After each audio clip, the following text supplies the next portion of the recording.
안녕하세요. 저는 프로젝트 앤 코리아 대표 이명재라고 합니다. 반갑습니다. 프로젝트 앤 코리아는 구호 프로젝트를 진행하는 INGO 기관의 한국 내 모금 서비스를 담당하고 있고, 현재는 유엔 난민기구, 국경 없는 의사회, 옥스팜 코리아와 함께 업무를 진행하고 있습니다. 프로젝트 N에서 중요하게 생각하고 있는 분야가 조직 문화라는 부분인데, 우리 섹시하게 일합시다 라는 말을 자주 하거든요. 저희들이 보고 있는 섹시라는 개념은 어, 내가 어떠한 욕심이 있습니다 라고 표현하는 것, 그리고 그 목표를 위해서 매일매일 꾸준한 도전들을 해낼 수 있는 지속력, 그리고 그 도전들을 함에 있어서 올바른 방법을 사용하는 것, 어떠한 문제가 우리를 찾아왔을 때 아니면 어려움에 도달했을 때 그 문제에 대한 해결책을 찾는 접근을 하고, 그것들을 해결해 나가면서 스스로가 세운 목표에 조금 더 가깝게 다가가는 모습들, 사실 그런 부분들을 굉장히 섹시하게 보고 있는 것 같아요. 그래서 한마디로 정리를 해드리자면 매우 섹시한 조직 문화를 갖고 있는 회사, 이렇게 설명드릴 수 있을 것 같습니다.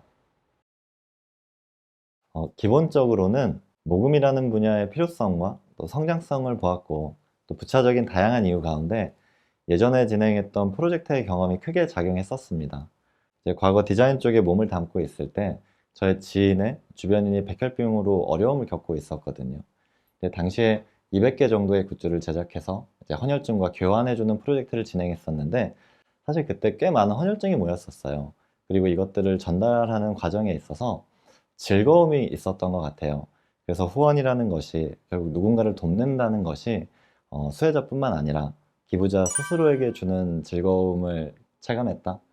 그래서 그때의 기억으로 아주 단순하게 누군가를 돕는 일을 해볼까?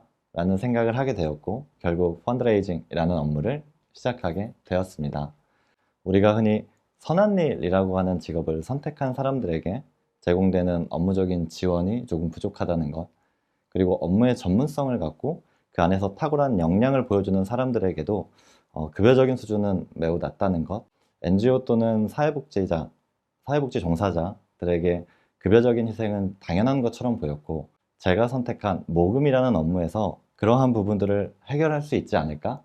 라는 생각을 좀 해봤었던 것 같습니다. 모금, 펀드레이징이라는 업무는 적어도 저에게는 필요해 보이는 일이었고, 또 중요해 보이는 일이었고, 또 성장의 가능성이 높았기 때문에, 그리고 이것은 지속적으로 실행되어야 되는 부분이었기 때문에 모금이라는 업무를 시작하게 되었습니다.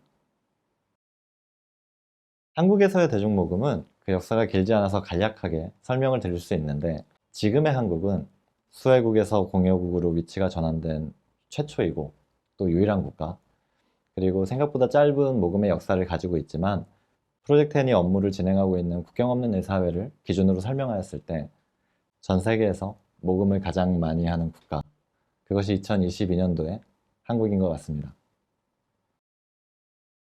잘 알고 계시는 사회복지와 비영리 기관들의 전제는 비슷하지만, 이 자본 조달 측면에서 많이 다른 게, 복지 시스템은 공적 자금인 세금으로 운영이 되고 있고, NGO 기관은 민간 또는 개인 자본을 모금이라는 방법을 써서 예산을 만들거든요.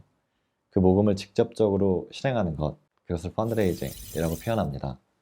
어, 과거엔 NGO 기관들도 공적 자본을 비롯한 거액 모금에 의존도가 높았지만, 현재는 정치적 의도를 갖고 있지 않은 순수 자본인 개인 또는 민간 기부에 집중을 하고 있고, 그 이유가 우선적으로 규모가 큰 자본의 특성 때문인 것 같아요.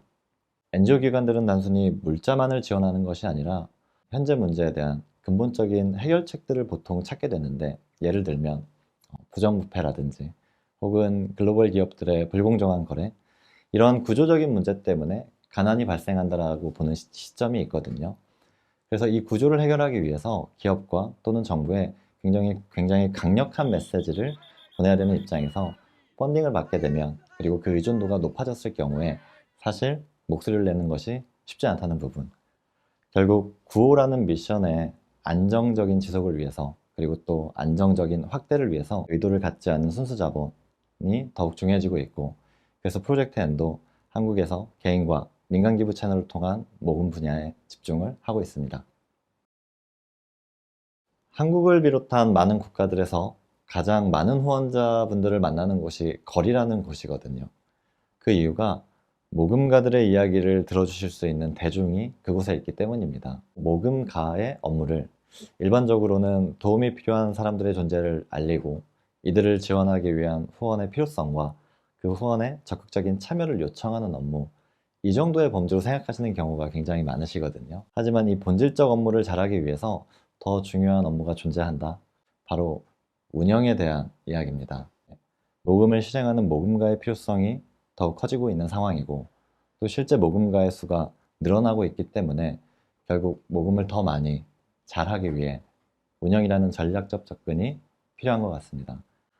모금이라는 하나의 미션을 정성적으로, 정량적으로 잘 수행하기 위해서 윤리와 가치를 훼손시키지 않고 만들어져야 하는 제법 심오한 지점에 있는 것이거든요.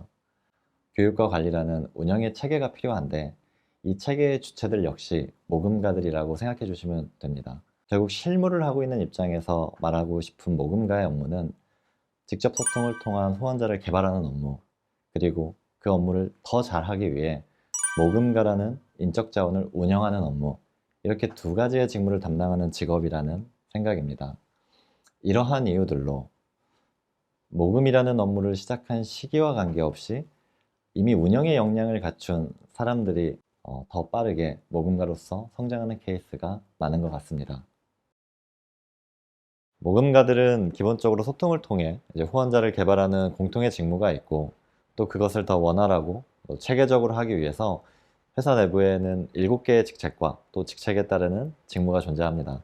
우선적으로 모금이라는 업무의 방법론들을 배우게 되고, 또 그 배운 것들을 실행해보고 그것들을 반복해서 우리가 흔히 역량이라는 것으로 만들어내는 것, 그리고 또 만들어진 역량을 가지고 누군가를 가르쳐보고, 그리고 팀의 개념이 만들어지고 나서부터는 안정적인 운영의 전략을 대입하고 최종적으로 운영하는 팀의 성장과 또 효율을 높이는 관리자이자 멘토로서 한 지역을 담당하는 지점의 장으로 성장하는 것, 그리고 그 성장을 위한 고민을 그리고 실행을 멈추지 않는 것, 모금가라는 직업을 선택함에 있어서 급여와 성장은 매우 중요한 부분이었던 것을 부정하지는 않는 것 같아요. 그리고 이러한 욕심이 개인적으로 부끄러운 것은 아니라고 생각을 합니다.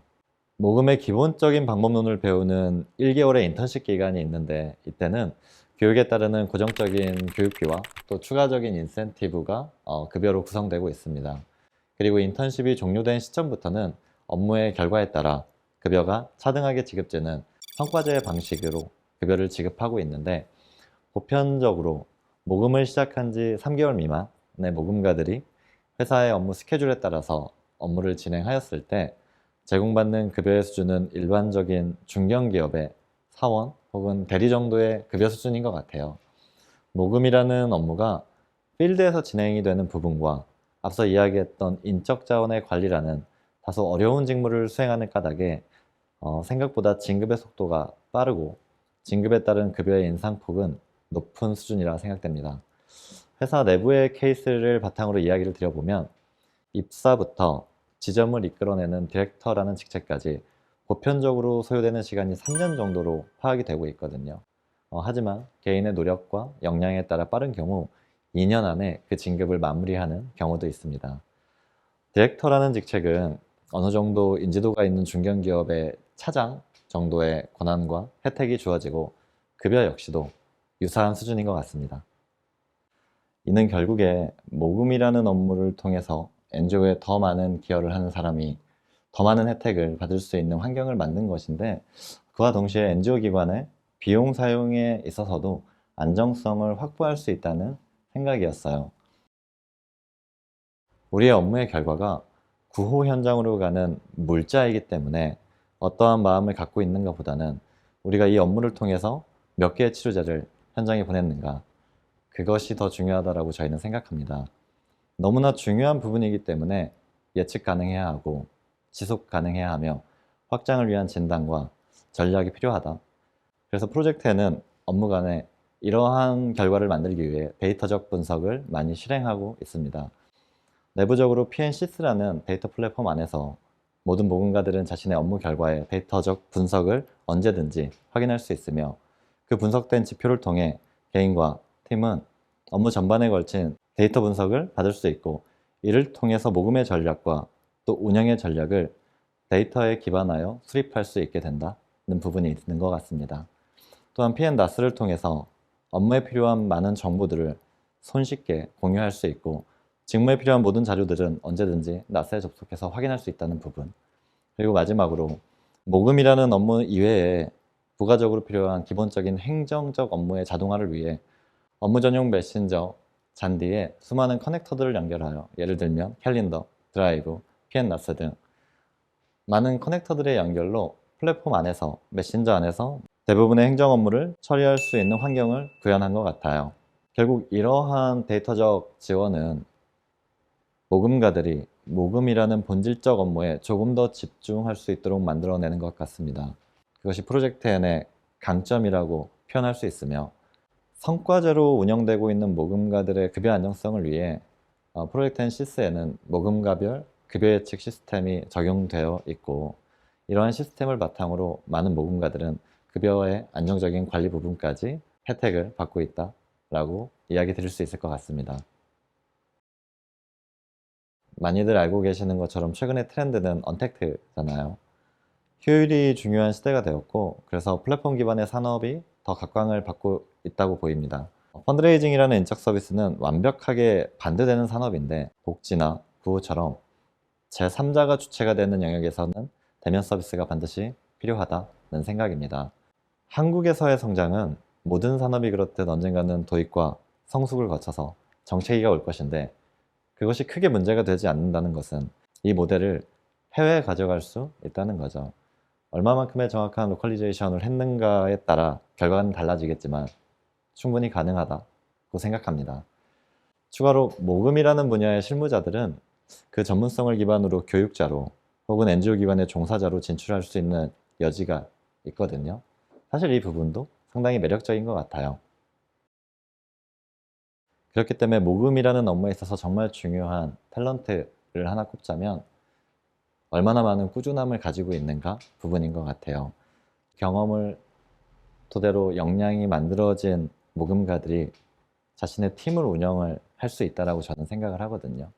얼마나 묵묵하게, 얼마나 꾸준하게 매일 반복되는 업무들을 최선을 다해서 진행할 수 있는가 그 모티베이션을 스스로 찾을 수 있는 분들이라면 사실 프로젝트에는 그런 분들을 너무나 환영하고 있고 또 기다리고 있는 것 같습니다.